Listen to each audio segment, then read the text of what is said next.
With us now, Florida Republican Congressman Ron DeSantis. He's a former JAG officer himself. Congressman, we see these things, sadly, more often than we like. This was the first counterterrorism operation of the young Trump presidency, and these are always the risks of such operations. But it comes on the same day we've gotten reminders that there's still a lot of saber rattling going on in that region of the world. Yemen, one of the 7 countries we've identified to sort of tighten visitation into this country. Also with Iran, acting particularly provocative of late.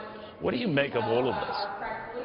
Well, where he was, that is the absolute tip of the spear when you're talking about operations in Yemen. And this is a guy, given the nature of his work, he's done things that we'll never know about just because of the classified nature of it. So it is a huge loss for our country. But that area in particular is a disaster because you hit on it, Neil. It's war-torn. You have al-Qaeda elements, but then you have the Houthis that are being funded and supported by the Iranian government, and their influence over the last 3 or 4 years has expanded dramatically throughout the Middle East. It's well documented that the Iran deal flushed them with cash.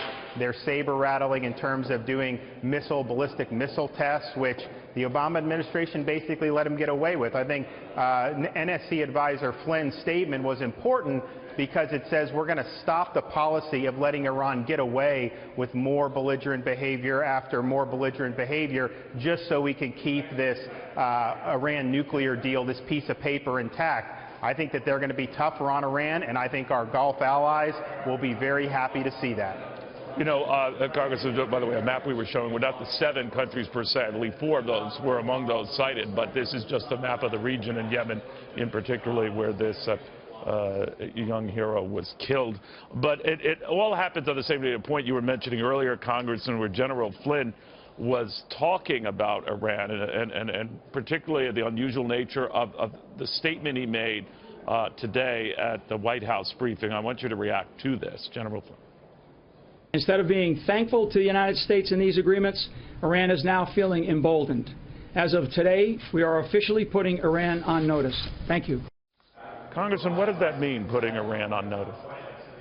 Well, I think the point was correct that we did this Iran nuclear agreement. It was really a radical change in American policy, and we've been able to monitor the results. And the results hasn't been that Iran is now a part of the community of nations, is being more productive. Iran is expanding its influence. It's belligerent. So the nuclear deal has really empowered Iran. So they agree with that. That's what we've been saying in the Congress for a long time.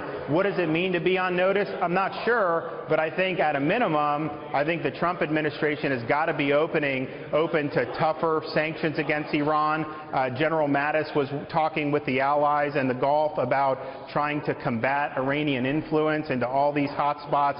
So I think you're going to see a much stronger stance towards Iran. And here's the thing, Neil, when you're weak against a country like Iran, that really whets their appetite for even more belligerent behavior. So I think a stronger stance will end up putting Iran back in the box that they belong in.